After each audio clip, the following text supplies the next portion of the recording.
ஆண்டவராகிய இயேசு கிறிஸ்துவின் நாமத்தில் நான் அன்போடு கூட வரவேற்கிறேன். பிரியமான என் அன்பு சகோதர சகோதரிகளே, இந்த நாட்களிலே ஆண்டவர் எனக்கு ஒரு அற்புதம் செய்ய வேண்டும், அல்லது ஏதாவது ஒரு பாதுகாப்பு எனக்கு இருக்க வேண்டும், அல்லது ஆண்டவர் என்னுடைய தேவைகளை சந்திக்க வேண்டும், அல்லது ஒரு விடுதலை வேண்டும் என்கின்ற ஒரு நிலைமையில ஒரு வேண்டுதலோடு கூட நீங்கள் இந்த இடத்துக்கு வந்திருக்கலாம், அல்லது இந்த சோசியல் மீடியாவின் மூலமாக நீங்கள் பார்த்து கொண்டிருக்கலாம். எந்த நிலைமையில இருந்தாலும் ஆண்டவர் நமக்கு அற்புதம் செய்கிறவராக இருக்கிறார். இயேசு கிறிஸ்து அற்புதம் செய்வதில் அவர் வல்லவராக இருக்கிறார்.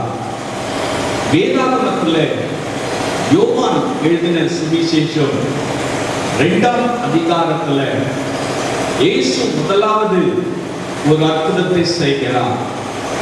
இந்த முதலாவது அற்புதம், இயேசு அந்த திருமணத்துக்கு அழைக்கப்பட்டிருந்தார். அந்த திருமணத்துக்கு இவர் அழைக்கப்பட்டிருக்கும் பொழுது அவருடைய தாயாகிய மரியா அந்த வீட்டில் நடக்கிற சம்பவத்தை பார்த்து திராட்சரசம் குறைவுபட்டு விட்டது என்று சொல்லி இயேசுவிடத்தில் சொல்லுகிறார். அப்பொழுது இயேசு மரியாளை பார்த்து, ஸ்திரீயே, என் வேலை இன்னும் வரவில்லை என்று சொல்லுகிறார். பிரியமானவர்களே, அப்பொழுது மரியா ஒரு நல்ல செய்தியை சொல்லுகிறார்கள். ஒரு நல்ல சத்தியத்தை அவர்கள் அங்கு கூடி வந்திருக்கிற ஜனங்கள் மத்தியிலே, சீஷர்கள் மத்தியிலே அவர்கள் சொல்லுகிறார்கள். யோவான் 2ஆம் அதிகாரம் 5ஆம் வசனத்தை வாசிக்கும் பொழுது அருமையான தாயார் மரியாள் அவர்கள் சொல்லுகிற தேவ வார்த்தையை கேட்கலாம். அவருடைய தாய் வேலைக்காரரை நோக்கி அவர் உங்களுக்கு என்ன சொல்லுகிறாரோ அதன்படி செய்யுங்கள் என்றார். கர்த்தருடைய பரிசுத்த நாமத்துக்கு மகிமை உண்டாவதாக. எனக்கு அன்பான சகோதர சகோதரிகளே, ஆண்டவர் ஒரு நன்மை செய்ய வேண்டும், ஒரு அற்புதம் செய்ய வேண்டும், அல்லது ஒரு விடுதலை தர வேண்டும் என்று எதிர்பார்க்கிற நமக்கு கர்த்தருடைய வார்த்தை சொல்லுகிறது. அவர் என்ன சொல்லுகிறாரோ அதன்படி செய்யுங்கள் என்று சொல்லி. அல்லேலூயா. அற்புதத்தை எதிர்பார்க்கிற சகோதரனே, சகோதரியே, தேவனுடைய வார்த்தை தெளிவாய் சொல்லுகிறது. வேதம் என்ன சொல்லுகிறதோ, கர்த்தருடைய வார்த்தை என்ன சொல்லுகிறதோ, ஆண்டவராகிய இயேசு கிறிஸ்து என்ன சொல்லுகிறாரோ அதன்படி செய்கிறவர்களுக்கு தான் நான் அற்புதம் செய்ய முடியும். எனக்கு அன்பான சகோதரனே, சகோதரியே, நம்முடைய மன விருப்பத்தின்படி நாம் நடந்து நம்முடைய தேவைகளை ஆண்டவர் சந்திக்க வேண்டும் என்று சொன்னால், அற்புதம் நடக்க வேண்டும் என்று சொன்னால், ஆண்டவர் ஏதாவது ஒரு அற்புதத்தை செய்ய வேண்டும் என்று சொன்னால் ஆண்டவர் எப்படி செய்ய முடியும்? கானானிலே அந்த திருமணத்திலே திராட்சரசம் குறைவுபட்ட பொழுது அங்கு ஒரே கலக்கம் உண்டாயிற்று. அவர்களுக்கு தேவை ஒரு அற்புதம். அந்த அற்புதத்துக்கு எது வேண்டுமானாலும் செய்வதற்கு அவர்கள் ஆயத்தமாக இருந்தார்கள். இயேசு அதற்கு முன்பதாக அற்புதம் செய்ததாக வேதம் சொல்லவில்லை. இயேசு செய்த முதலாவது அற்புதம் என்று சொல்லிதான் அந்த யோவான் 2ஆம் அதிகாரத்திலே வாசிக்கப்படுகிறது. ஆகவே இயேசுவிடத்திலிருந்து அவர்கள் எதிர்பார்த்திருக்க முடியாது. இதான ஒரு அற்புதம் நடக்கும் என்று சொல்லி எதிர்பார்த்திருக்க முடியாது. ஆனால் இயேசு சொல்லுகிறார், கற்சாடிகளை எடுத்து சொல்லுகிறார். கற்சாடிகளை எடுத்து அதிலே தண்ணீர் நிரப்ப சொல்லுகிறார். அதிலே தண்ணீர் நிரப்பினவர்களை கொண்டு பந்தி விசாரிப்புக்கு அனுப்பும்படியாய் சொல்லுகிறார். அங்கு பந்தி விசாரிப்பு நடந்த பின்பதாக அவரிடத்தில் வந்து சொல்லுகிறார்கள், அல்லது அந்த திருமணத்தை நடத்தின அந்த நபரிடத்தில் வந்து சொல்லுகிறார்கள், முந்தி இப்படிப்பட்ட ரசத்தை தரவில்லை, இப்படிப்பட்ட ருசியான திராட்சை ரசத்தை எங்களுக்கு கொடுக்கவில்லை என்று சொல்லி அவர்கள் முந்தின காரியத்தை காட்டிலும் பிந்தின காரியம் ருசியாக இருந்தது என்று சொல்லுகிறார்கள். பிரியமான அன்பு தேவ பிள்ளைகளே, அற்புதம் நடப்பதற்கு அந்த வேலைக்காரர்கள் கச்சாடி எடுத்து சொன்ன பொழுது அவர்கள் எடுத்தார்கள். அவர்கள் இயேசு சொன்னதை அப்படியே கேட்டார்கள். இயேசு சொன்னபடி கச்சாடியை எடுத்து வைத்தார்கள். கச்சாடிக்கும் திராட்சை ரசத்துக்கும் சம்பந்தம் இல்லை. கச்சாடிக்குள் திராட்சை ரசம் நிரப்பப்படவில்லை. கச்சாடி வெளியே இருக்கிற ஒரு பொருள். யூதர்கள் தங்கள் கைகளையும் கால்களையும் கழுவிக் கொள்வதற்காக வீட்டின் வெளியே வைத்து தண்ணீர் நிரப்பி அதிலிருந்து கைகளை கால்களை கழுவி கொண்டு அவர்கள் அந்த வீட்டுக்குள்ளாய் பிரவேசிப்பார்கள். அதற்காக வைக்கப்பட்டிருக்கிற கச்சாடி, அதை எடுத்து சொல்லுகிறார். அதை அந்த சீஷர்கள் எடுத்தார்கள். அல்லேலூயா. அவர்கள் எடுத்தபடினாலே தான் ஆண்டவர் அற்புதம் செய்ய முடிந்தது. ஆண்டவர் சொல்லுகிற காரியம், இயேசு சொல்லுகிற காரியம் ஒருவேளை அற்பமாக இருக்கலாம், அல்லது இதுல என்ன நடக்க போகிறது என்பதாக இருக்கலாம். அதை பார்த்து கொண்டிருந்தவர்கள் ஒருவேளை இது என்ன நடக்க போகிறது, கச்சாடி எடுத்து சொல்லுகிறார், அதுக்குள்ள திராட்சை ரசமும் கிடையாது, அதுக்குள்ள ஒன்றும் மேஜிக் நடக்க போறதும் கிடையாது, வெளியில இருக்கிற கச்சாடியை கொண்டு வர சொல்றாரு, இது எப்படி நடக்கும் என்று ஒருவேளை அந்த திருமணத்துக்கு வந்தவர்கள் அல்லது திருமண வீட்டார் ஒரு விதமான அற்பமான எண்ணத்தோடு கூட அவர்கள் பார்த்திருக்க கூடும். பிரியமான அன்பு தேவ பிள்ளைகளே, இன்றைக்கு ஆண்டவர் சொல்லுகிற காரியம் சின்ன சின்ன காரியமாக இருக்கலாம். நீங்கள் ஆண்டவரை நேசிப்பது உண்மை என்று சொன்னால் ஒரு சின்ன காரியத்திற்கும் நாம் கீழ்ப்படிய வேண்டும். அவர்கள் அந்த கச்சாடியை எடுத்தார்கள். அந்த கச்சாடி முழுவதும் தண்ணீர் நிரப்ப சொல்லுகிறார். அவர்கள் வெளியிலே கொண்டு போய் வெளியில் இருந்து தண்ணீரை கொண்டு வந்து இந்த கச்சாடியை நிரப்பி இருப்பார்கள். ஜாடி முழுவதும் வெறும் தண்ணீர் மாத்திரம் நிரப்பப்பட்டது. அதை வேலைக்காரர்கள் தான் செய்தார்கள், இயேசு செய்யவில்லை. வேலைக்காரர்கள் தண்ணீர் கொண்டு வந்து அந்த ஜாடியிலே நிரப்புகிறார்கள். ஜாடியில நிரப்பின உடனே இயேசு அதன் மீது கை வைக்கவும் இல்லை, அதற்காக ஜெபிக்கவும் இல்லை. இயேசு கிறிஸ்து எந்த பொருளையும் அதற்குள்ளாக போடவில்லை. ஊற்றினவர்களையே நீங்கள் கொண்டு போய் இப்பொழுது பந்தி விசாரிப்பு செய்யுங்கள் என்று சொல்லுகிறார். அல்லேலூயா. தண்ணீர் நிரப்ப சொன்னா அவர்கள் தண்ணீர் தான் நிரப்பினார்கள். அவர்கள் ஆண்டவராக இயேசு கிறிஸ்துவை பார்த்து, ஆண்டவரே தண்ணீர் நிரப்ப சொல்லுகிறீரே, இதுல எப்படி திராட்சை ரசமாய் மாறும், எப்படி அற்புதம் நடக்கும் என்று அங்கிருந்தவர்களோ அந்த வேலைக்காரர்களோ இயேசுவை பார்த்து கேள்வி கேட்கவில்லை. அல்லேலூயா. அவர்கள் அப்படியே செய்தார்கள், தண்ணீர் நிரப்பினார்கள். தண்ணீர் நிரப்பினவர்களையே பார்த்து இயேசு சொல்லுகிறார், இப்ப கொண்டு போய் பந்தி விசாரிப்பு செய்யுங்கள். ஒருவேளை எனக்கு அன்பான சகோதரனே சகோதரியே, நாம இருந்தால், ஆண்டவரே நீர் தானே தண்ணீர் நிரப்பி சொன்னேன், நாங்கள் தானே தண்ணீர் பிடித்து கொண்டு வந்து அதில் நிரப்பினோம், இப்பொழுது அதையே கொண்டு போய் அந்த பந்தி விசாரிப்புல நீங்கள் கொண்டு போய் விசாரிங்கள் என்று சொல்லுகிறீரே, எப்படி அது திராட்சரசமாய் மாறும், எப்படி அற்புதம் நடக்கும் என்று நாம் கேள்வி கேட்டிருக்க கூடும். நீங்க அநேகருடைய வாழ்க்கையில் அதுதான். ஆண்டவர் அற்புதம் செய்வார்னா எப்படி செய்வார், வேதத்துல இது எப்படி வந்தது, அது எப்படி வந்தது என்று வேத வல்லுநர்களை போல சில நேரங்களில் நினைத்துக் கொண்டு கேள்விகளை கேட்டு திசை மாறுகிற கூட்டமும் உண்டு. பிரியமான அன்பு தேவ பிள்ளைகளே, கேள்வி கேட்பது தவறு கிடையாது. சில ரகசியங்கள் மறைக்கப்பட்டிருக்கிறது, சில ரகசியங்கள் இன்னும் வெளிப்பட வேண்டி உள்ளது. எல்லா காரியங்களையும் புரிந்து கொண்ட ஒரு மனிதன் வேதாகமத்திலே இல்லை. அல்லேலூயா. ஒருவனும் இன்னும் அதன் ஆழத்தை அறிந்து பார்க்கவில்லை. தேவனுடைய வார்த்தைகள் அவ்வளவு வல்லமை உள்ளது. அவ்வளவு ரகசியம் நிரம்பினது. ஒவ்வொரு முறையும் அதை வாசிக்கும் பொழுது ஒவ்வொரு காரணங்களையும் ஒவ்வொரு தியான பகுதியும் ஆண்டவர் வெவ்வேறு விதமாக மாற்றி கொடுக்கிற தேவன். ஒரே வார்த்தையின் மூலமாய் அநேக காரியங்களை அவர் வெளிப்படுத்துகிற தேவன்.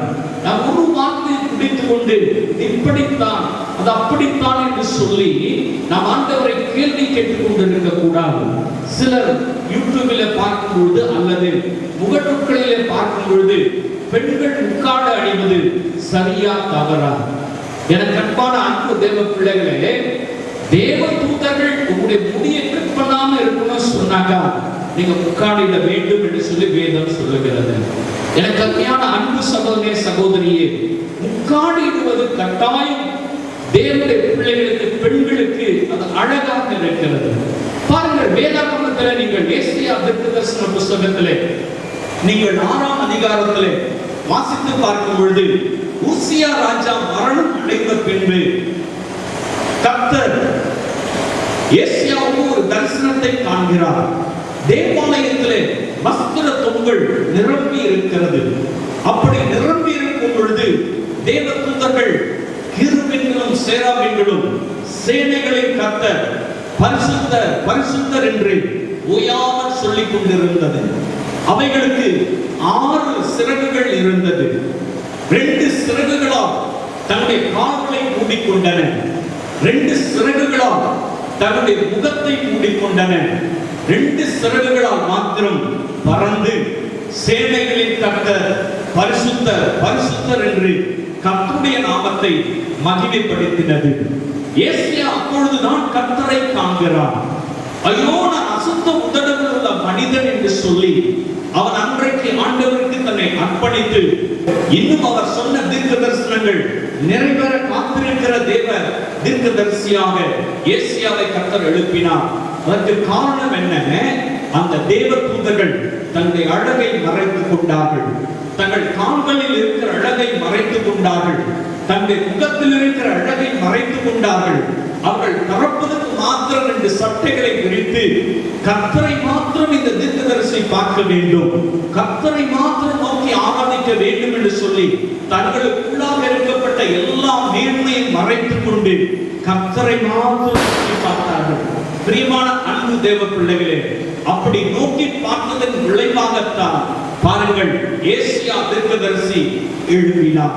பிரியமான அன்பு சகோதரனே சகோதரியே, இன்னைக்கு ஆண்டவரை ஆராதிக்க வரும் பொழுது அல்லது தேவனுடைய வார்த்தையை கேட்க வரும் பொழுது உடைய அழகை மறைக்க வேண்டும். முக்காடிட்டுக் கொள்வதுதான் கர்த்தரை நோக்கி பார்ப்பதற்கு அழகான ஒரு காரியம். ஹல்லேலூயா. இன்னைக்கு பாருங்க, அதுல நிறைய வாக்குவாதங்கள், தேவனுடைய வார்த்தையை கேட்பதில்லை, தேவனுடைய வசனங்களை கேட்பதில்லை, முரண்பாடுகள், புது புது கருத்துகள், அவர்கள் என்ன யோசிக்கிறார்களோ, அவர்கள் என்ன பேசிக் கொள்ளுகிறார்களோ அதையெல்லாம் கொண்டு வந்து அல்லது வெளிநாட்டு புத்தகங்களை படித்துவிட்டு இதுதான் சரி அதுதான் சரி என்று சொல்லி அங்கொன்றும் இங்கொன்றுமாக வேத வசனங்களை எடுத்துக்கொண்டு பேசுகிற கூட்டங்கள் எழுப்பி இருக்கிறது. வேதத்தை தியானிக்கும் பொழுதுதான் தேவன் நம்மோடு கூட பேசுவார், தேவனுடைய வார்த்தைகள் நம்மோடு கூட பேசும். ஆகவே எனக்கு அற்புதத்தை எதிர்பார்க்கிற தேவ பிள்ளைகளே, அவர் என்ன சொல்லுகிறாரோ அதன்படி செய்யுங்கள். ஹல்லேலூயா. இயேசு என்ன சொன்னாரோ அதன்படி அந்த வேலைக்காரர்கள் செய்தார்கள். அந்த வேலைக்காரர்கள் இயேசு சொல்லுகிறபடி செய்தபடியினாலே தான் அந்த திருமண வீட்டிலே ருசியான மிகவும் ருசி மிகுந்த ஒரு திராட்சரசம் கிடைக்க பெற்றார்கள். அற்புதத்தை அந்த குடும்பம் பெற்றுக்கொண்டது. அங்கு இருக்கிறவர்கள் எல்லாம் அதை பருகினார்கள், அவர்கள் எல்லாம் ஆசீர்வதிக்கப்பட்டார்கள். பிரியமான அன்பு தேவ பிள்ளைகளே, உங்களுக்கு அற்புதத்தை ஆண்டவர் செய்ய ஆசையா இருக்கிறார். எப்பொழுது செய்வார் தெரியுமா? அவருடைய வார்த்தையின்படி செய்யும் பொழுதுதான். ஒரு கூட்டன் இயேசு கிறிஸ்துவிடத்திலே வந்து நிற்கிறான். அவனுக்கு இயேசு சுகமாக்க விரும்புகிறார். என்ன செய்கிறார் பாருங்க, தரையிலே எச்சி துப்பி சேருண்டாக்கி கண்களிலே பூசுகிறார். கண்களிலே பூசி நீ போய் சீலவான் குளத்திலே கழுவு என்று சொல்லுகிறார். பிரியமான அன்பு தேவ பிள்ளைகளே, பாருங்கள், அவன் ஏற்கனவே குருடன், கண்கள் தெரியாதவன். அந்த கண்களிலே பார்த்தீங்கன்னா சேரையும் பூசி விட்டார். இவன் இருக்கிற இடம் ஒன்று, அந்த குளம் இருக்கிற இடம் ஒன்று. பாருங்க, இப்போ இயேசு சொல்றாரு, நீ போய் அதுல கழுவி சுகமாயிடுவ அப்படின்னு சொல்றாரு. பாருங்க, அதுக்கு எந்த கேரண்டியும் கிடையாது. அதுக்கு எந்த விதமான ஆண்டவர் எந்த விதமான காரியத்தை சொல்லல.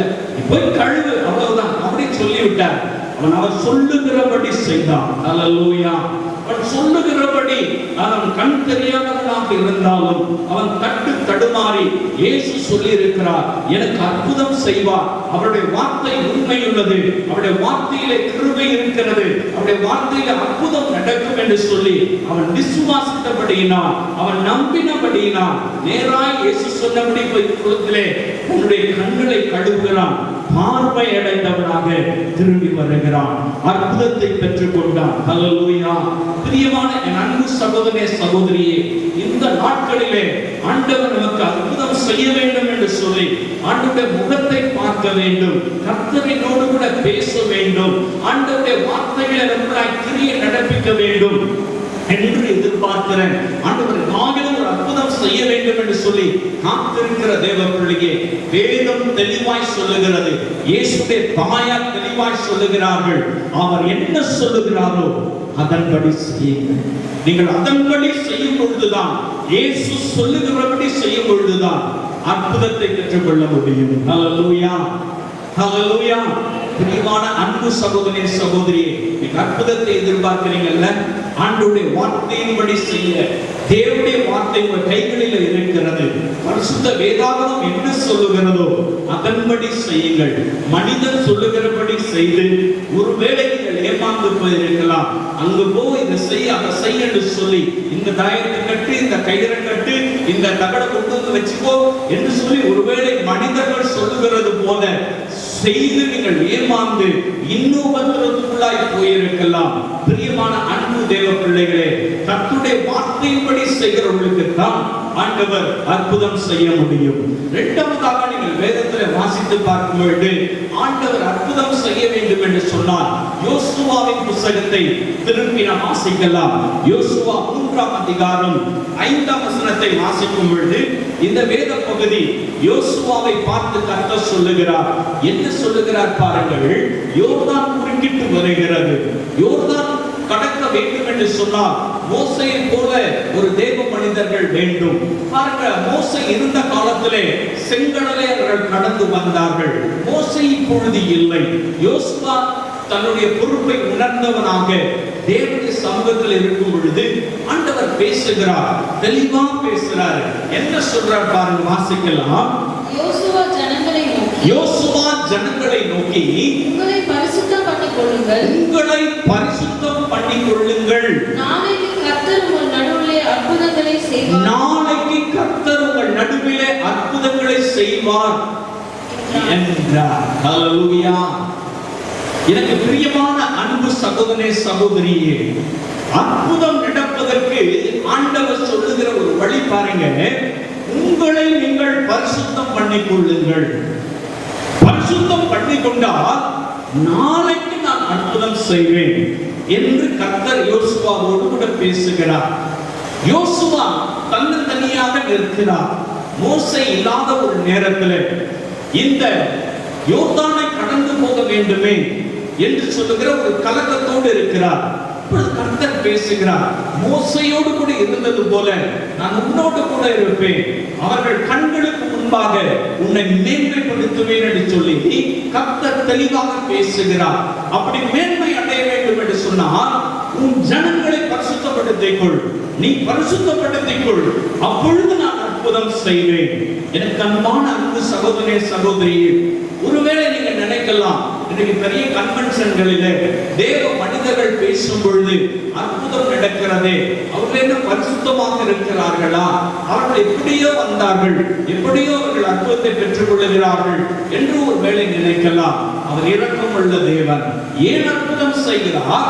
அவர்கள் அவரை ஏற்றுக்கொள்வார்கள் என்பதற்காக, அவர்கள் அவரை சொந்த இரட்சகராக அவருடைய உள்ளத்திலே, அவருடைய வீட்டிலே அவரை ஏற்றுக்கொள்வார்கள் என்று சொல்லி அவருடைய இருதயத்தை அவர் அறிந்திருக்கிறபடினால் பொது ஜனங்களுக்கு, தேவனை அறியாத மக்களுக்கு அவர் அற்புதம் செய்கிறார். தேவனை அறிந்த நீயோ தேவனுடைய வார்த்தை அறிந்து கொண்ட நீயோ பரிசுத்தம் இல்லாமல் ஆண்டவர் அற்புதம் செய்ய வேண்டும் என்று சொன்னால் அவர் ஒரு பொழுதும் அற்புதம் செய்ய மாட்டார். தேவ ஜனத்தை பார்த்துதான் கர்த்தர் சொல்லுகிறார், நீங்கள் உங்களை பரிசுத்தம் பண்ணிக் கொள்ளுங்கள், உங்கள் நடுவிலே நாளைக்கு நான் அற்புதம் செய்வேன் என்று சொல்லுகிறார். எனக்கு அன்பான அன்பு தேவ பிள்ளைகளே, அநேகருடைய வாழ்க்கையிலே பரிசுத்தம் இல்லை. ஆகவே தான் தேவனுடைய வார்த்தைகள் தெளிவில்லாமல் இருக்கிறோம், அல்லது அற்புதத்தை பெற்றுக்கொள்ள முடியாமல் இருக்கிறோம். தேவன் பரிசுத்தம் உள்ள தேவன். அவர் பரிசுத்தமாய் இருக்கிறது போல நாமும் பரிசுத்தமாய் இருக்க வேண்டும் என்று சொல்லி கர்த்தர் விரும்புகிறார். நான் பரிசுத்தர், ஆகையால் நீங்களும் பரிசுத்தராய் இருங்கள் என்பதாக தேவனுடைய வார்த்தை சொல்லுகிறது. பிரியமான அன்பு தேவ பிள்ளைகளே, எப்படி இந்த அற்புதம் நடந்தது?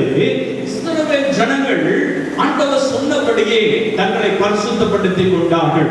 தங்களை பரிசுத்தப்படுத்திக் கொண்ட உடனே கர்த்தர் சொல்லுகிறார், 4 ஆசாரியர்களை எழுப்பிக் கொள் உனக்குள்ளாக என்று சொல்லி 4 ஆசாரியர்களை தேர்ந்தெடுத்து அவர்களை உடன்படிக்கை பெட்டியை சுமக்க செய்கிறார்.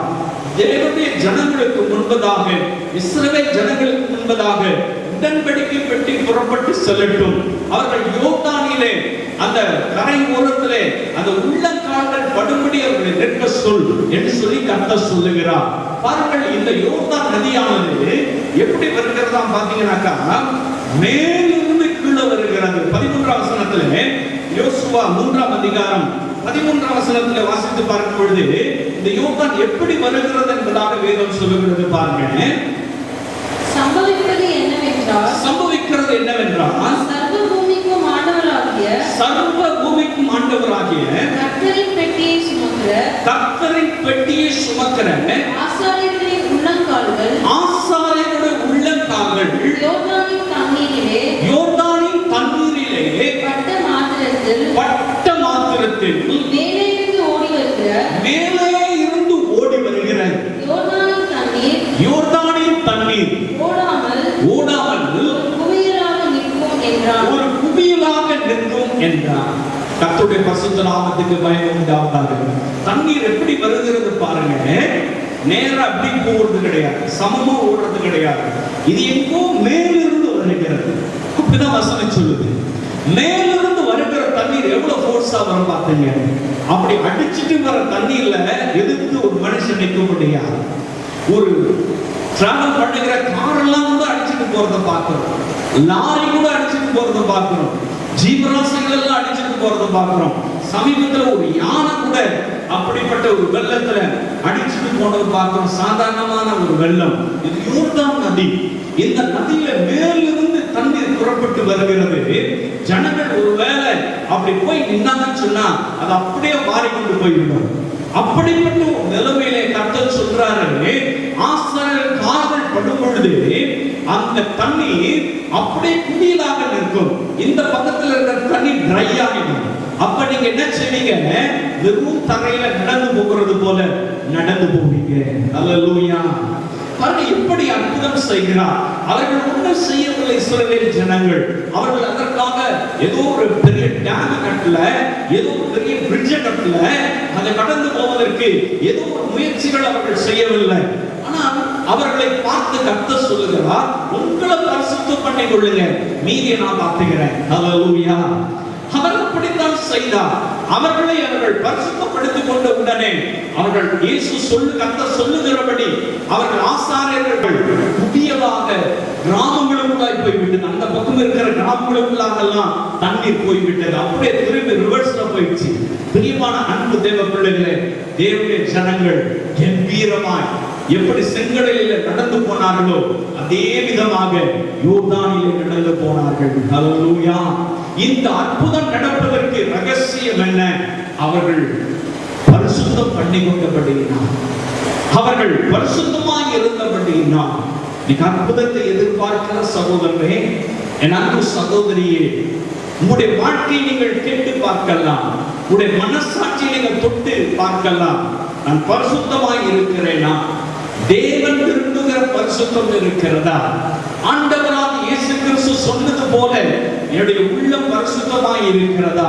என்னுடைய நினைவுகள் பரிசுத்தமாய் இருக்கிறதா, என்னுடைய சரீரம் பரிசுத்தமாய் இருக்கிறதா, என்னுடைய சிந்தனைகள், என்னுடைய இருதயம் பரிசுத்தமாய் இருக்கிறதா என்பதை நீங்கள் கேள்வி கேட்டீங்கன்னாக்கா, ஏன் இன்னும் அற்புதம் நடக்கல, ஏன் இன்னும் விடுதலை கிடைக்கல, ஏன் இன்னும் ஆண்டவர் எனக்கு பதில் தரல என்பதற்கு உங்களுக்கு பதில் கிடைத்துவிடும். ஒருவேளை அன்பான சகோதரனே சகோதரியே, உங்களுடைய வாழ்க்கையிலே நீங்கள் பரிசுத்தம் இல்லாமல் அல்லது பரிசுத்தமா என்னன்னு தெரியாம ஒருவேளை இந்த கலாச்சாரத்துக்குள்ளாய் புகுந்து உங்களுடைய வாழ்க்கையை நீங்கள் நடத்தி கொண்டிருக்கலாம். இதை பார்த்து கொண்டிருக்கிற, இதை கேட்கிற சகோதரனே சகோதரியே, உங்களுடைய வாழ்க்கையில இயேசு பரிசுத்தத்தை எதிர்பார்க்கிறார். ஆண்டவராக இயேசு கிறிஸ்து, நீங்கள் யாராக இருந்தாலும் சரி, நீங்கள் ஒருவேளை கிறிஸ்தவர்களாக இருந்தாலும் சரி, கிறிஸ்தவர்கள் அல்லாதவர்களாக இருந்தாலும் சரி, நீங்கள் யாராக எப்படிப்பட்டவர்களாக இருந்தாலும் சரி, உங்களுக்காக இந்த பூமியிலே ஒரு தேவகுமாரனாக இயேசு கிறிஸ்து வந்து தன்னுடைய ரத்தத்தை பூமியில சிந்தி உங்களுக்காக எனக்காக 39 அடிகள் வாரினால் அடிக்கப்பட்டு 3 ஆணைகளாலே சிலுவையிலே தொங்கி கிழிந்து போன சரீரத்தோடு கூட கண்களெல்லாம் குளமான நிலைமையிலே, தலையெல்லாம் ரத்தம் பிரித்து வருகிற நிலைமையிலே சிலுவையிலே இயேசு தன்னுடைய ஜீவனை கொடுத்தார். ஏன் கருணையான சகோதரனே, ஏன் அன்பு சகோதரியே, இந்த உலகத்திலே மனிதனாய் பிறக்கிற யாராக எந்த தேசத்தவராக இருந்தாலும் உன் பாவங்களை மன்னிப்பதற்கு ஆண்டவராக இயேசு கிறிஸ்துவின் ரத்தம் மாத்திரமே உண்டு.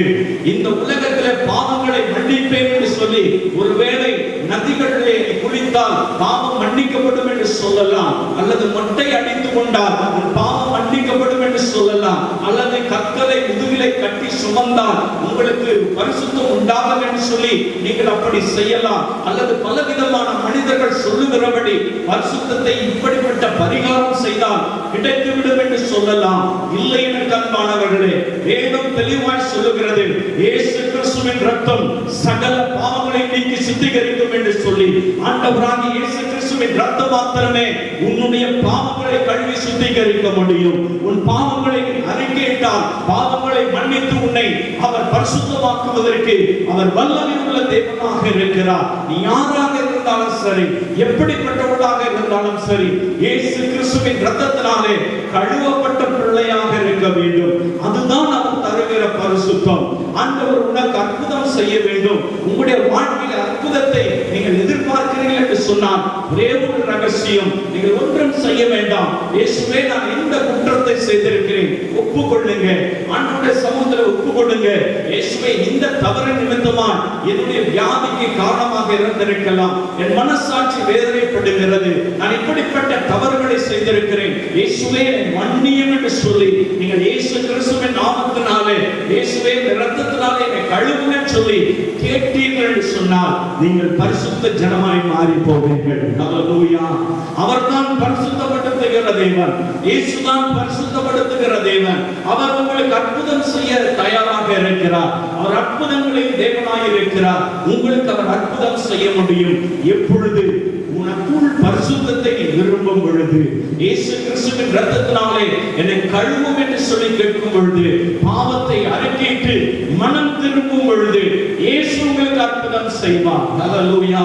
முதலாவது தேவனுடைய ராஜ்யத்தையும் அவருடைய நீதியும் தேடுங்கள், இவைகளெல்லாம் உங்களுக்கு கூட கொடுக்கப்படும் என்று சொல்லி ஆண்டவராகிய இயேசு கிறிஸ்து பிரசங்கித்தார். பிரியமான அன்பு தேவ பிள்ளைகளே, இன்னைக்கு தேவனுடைய வார்த்தை கேட்கிற உங்களுடைய வாழ்க்கையிலே ஆண்டவர் அற்புதம் செய்ய விரும்புகிறார். நீங்கள் அற்புதத்தை எதிர்பார்த்து காத்திருக்கலாம்.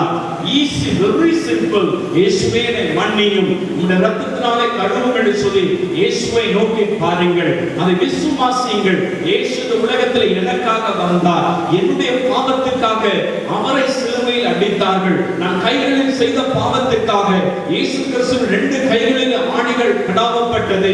கால்களில் செய்த பாவத்துக்காக 2 கால்களிலும் ஆணிகள் கடாவப்பட்டது.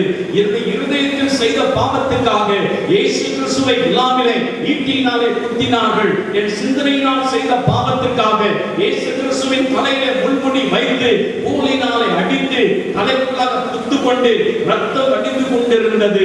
நான் கண்களில் செய்த பாவத்திற்காக கெத்செமனே தோட்டத்திலே இயேசு ரத்த கண்ணீர் விட்டார் என்பதை என்பதை நீ விசுவாசிக்கும் பொழுது உனக்குள்ளாய் மனம் திரும்புதல் உண்டாகும். இயேசுவை ஏற்றுக்கொள்ளும் பொழுது எனக்காகத்தான் இத்தனை பாடுகள், வானத்தையும் பூமியும் உண்டாக்கின தெய்வம், சர்வ வல்லமையுள்ளவர், எல்லாவற்றின் மேல் அதிகாரம் உடையவர், நிரூபித்து காண்பித்தவர், இப்படி சிலுவையிலே தொங்கப்படுவதற்கு காரணம் என்ன?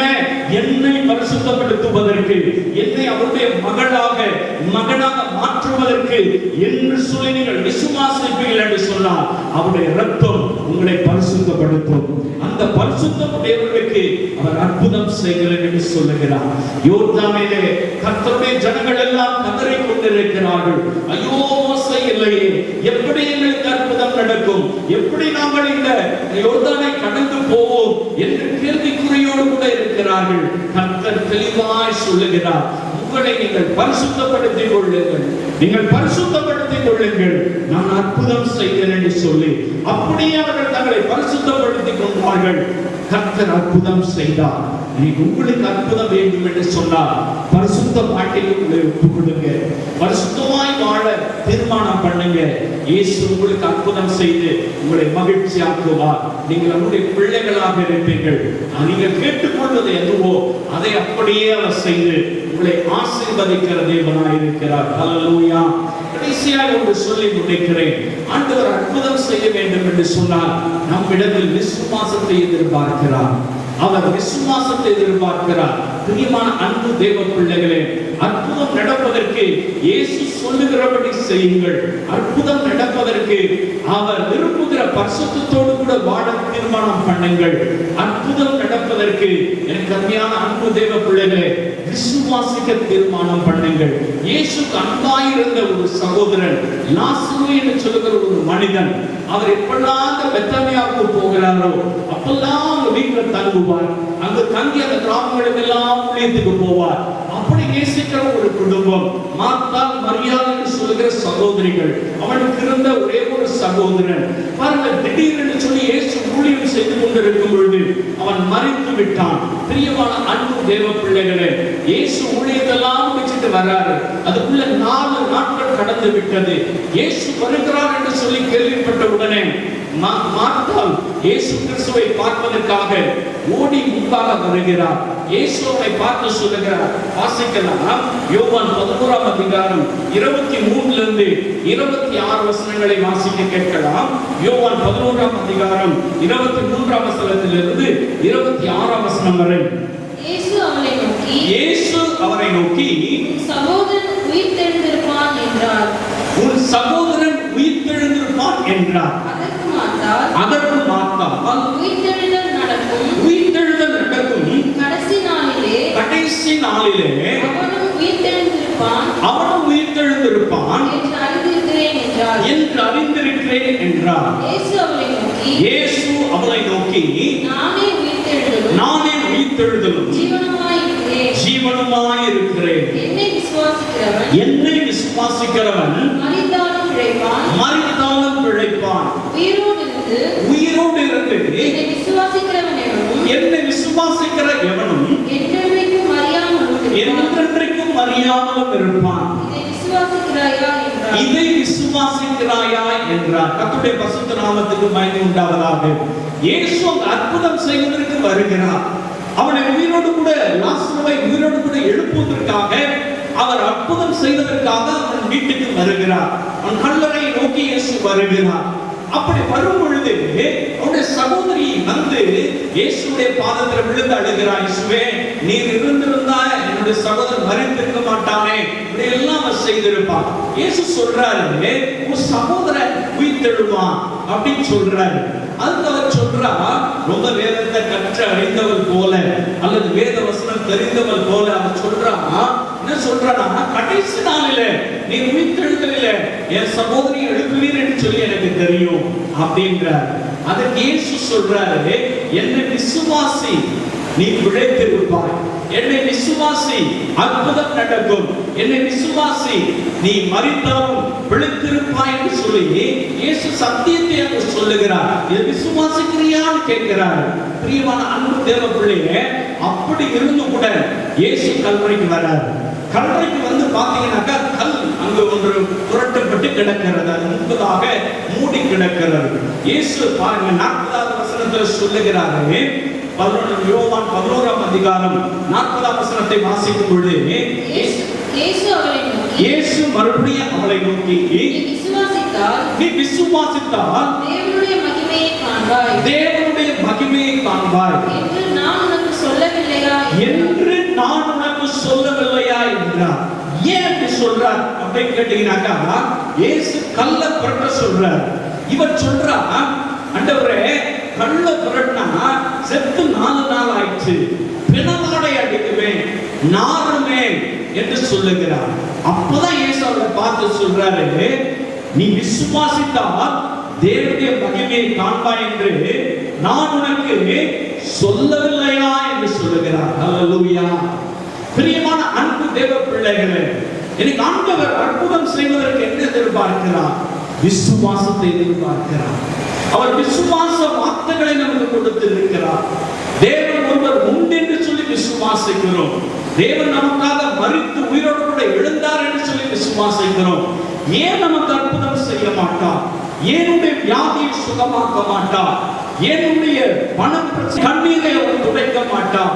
ஏன் உன் கஷ்டங்களை அவர் மாற்ற மாட்டார்? உன் துயரங்களை ஏன் அவர் ஆறுதலாக அவர் மாற்றி சந்தோஷத்தை கொடுக்க மாட்டார் என்று சொல்லுகிற விசுவாசம் இல்லாதபடியினாலே தான் ஆண்டவருடைய வார்த்தையை கேட்க முடியவில்லை, ஆண்டவரை தரிசிக்க முடியவில்லை, தேவனுடைய வார்த்தையை புரிந்து கொள்ள முடியவில்லை, தேவனிடத்திலிருந்து அற்புதத்தை பெற்றுக் கொள்ள முடியவில்லை. ஹல்லேலூயா.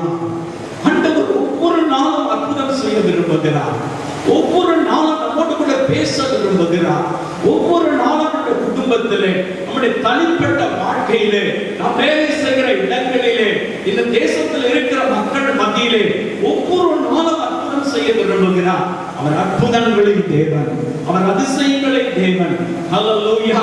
அவர் பாருங்கள், இந்த குடும்பத்துக்கு அற்புதம் செய்ய வந்திருக்கிறார். தன்னை நேசிக்கிற குடும்பத்துக்கு, தன்னை விசுவாசித்து தன்னுடைய ஊழியர்களுக்கு உறுதியாக இருந்த அந்த குடும்பத்துக்கு அற்புதம் செய்ய விரும்புகிறார். ஆனால் லாசரு உயிரோடு கூட எழும்பும் அளவுக்கு அவளுக்கு விசுவாசம் இல்லை. நீங்க விசுவாசிங்கன்னு சொல்றாரு. அந்த சகோதரி பார்த்து நான் உனக்கு சொல்லவில்லையா சொல்றாரு. நீங்க நம்மையை பார்த்தாதான் சொல்றாரு, நீ விசுவாசித்தால் தேவனுடைய மகிமையை காண்பாய் என்று நான் உங்களுக்கு சொல்லவில்லையா? நமக்கு அற்புதம் வேண்டும் என்று எதிர்பார்க்கிறோமே, இதே வார்த்தை கர்த்தரோடு கூட பேசுகிறார். நான் உனக்கு சொல்லவில்லையா? வேதாகமத்திலே எத்தனை இடங்களில் விசுவாசத்தை குறித்து நான் பேசி இருக்கிறேன், எத்தனை அற்புத அடையாளங்களை செய்திருக்கிறேன், எத்தனை பேரை உயிரோடு கூட எழுப்பி இருக்கிறேன், எவ்வளவு வியாதிகளை சுகமாக்கி இருக்கிறேன், எத்தனை கட்டுகளை அறுத்திருக்கிறேன், எத்தனை விதமான சொந்த பாவங்களை மன்னித்திருக்கிறேன், எவ்வளவு அற்புதங்களை செய்திருக்கிறேன். நீ அதை விசுவாசிக்கவில்லையா?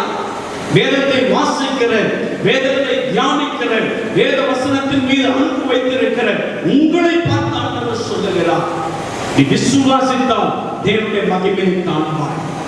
இன்னும் நீங்கள் அற்புதத்தை பெற்றுக் கொள்ளும்படியாக விசுவாசிக்கவில்லை.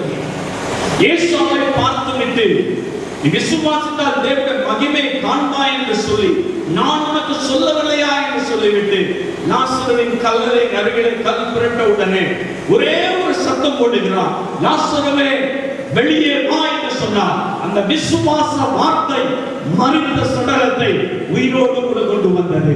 ஹல்லேலூயா. உயிரோடு கூட அவன் எழும்பி வெளியில வருகிறான்.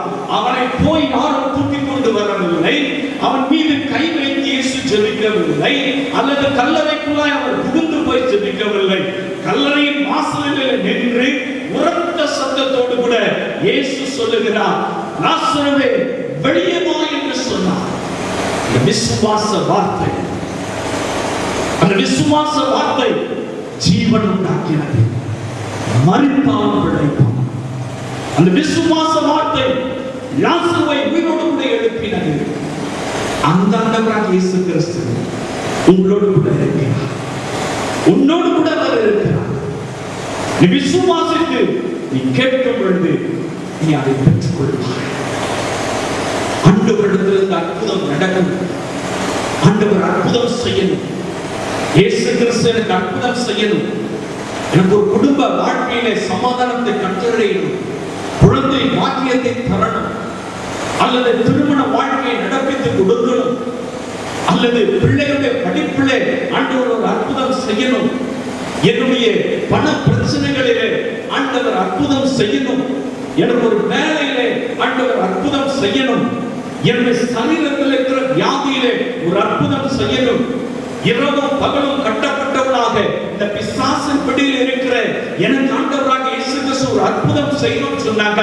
இயேசு உங்களை பார்த்து சொல்லுகிறார், நீ என்னை விசுவாசி, நான் உனக்கு அற்புதம் செய்வேன். ஹல்லேலூயா, ஹல்லேலூயா. பிரியமான தேவ பிள்ளைகளே, ஏன் அற்புதத்தை பெற்றுக்கொள்ள முடியல? இன்னும் அற்புதத்தை பெற்றுக்கொள்ளக்கூடிய அளவுக்கு நாம் குழந்தை போல விசுவாசிக்க வேண்டும்.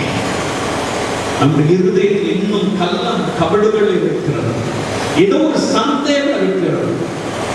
அது எப்படி எனக்கு நடக்கும்? அதெல்லாம் எனக்கு நடக்காது. அது 2000 வருஷத்துக்கு முன்னாடி நடந்தது.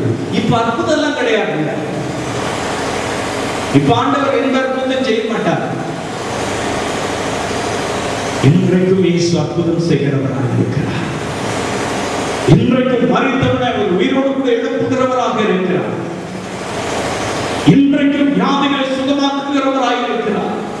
இன்றைக்கும் பில்லிசுனை கட்டுகளிலே மந்திர கிரைகளில் இருக்கப்பட்ட கட்டுகளை அவிழ்க்கிறவராக இருக்கிறார். இன்றைக்கும் அவர் அற்புதம் செய்கிறவர். ஏன் அற்புதம் நடக்கல? ஏன் அற்புதம் ஆண்டவர் செய்யல? நான் இன்னும் அவரை விசுவாசிக்கத்தக்க அளவில் விசுவாசிக்கவில்லை. அவர் எதிர்பார்க்கிற விசுவாசம் எனக்கு இல்லை. அதை ஒப்புக்கொண்டாங்க. எனக்கு விசுவாசத்தை வர்த்திக்க பண்ணி கொடுங்க. அந்த விசுவாச வரங்களினால நிரப்புங்க. இந்த விசுவாசம் எனக்குள்ளாய் உண்டாகட்டும். ஒரு குழந்தையை போல விசுவாசிங்க. என் இருதயத்தை மாற்றுங்க. அன்றைக்கு அற்புதம் செய்தவர் அல்ல, இன்றைக்கும் எனக்கு அற்புதம் செய்ய முடியும்.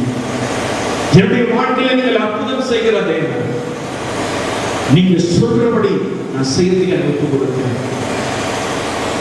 நான் பரிசுத்தமாய் வாழ்வதற்கு என்னை ஒப்புக் கொடுக்கிறேன். விசுவாசிக்கும்படியா என்னை ஒப்புக் கொடுக்கிறேன். எனக்கு ஒரு அற்புதம் செய்கிறேன்.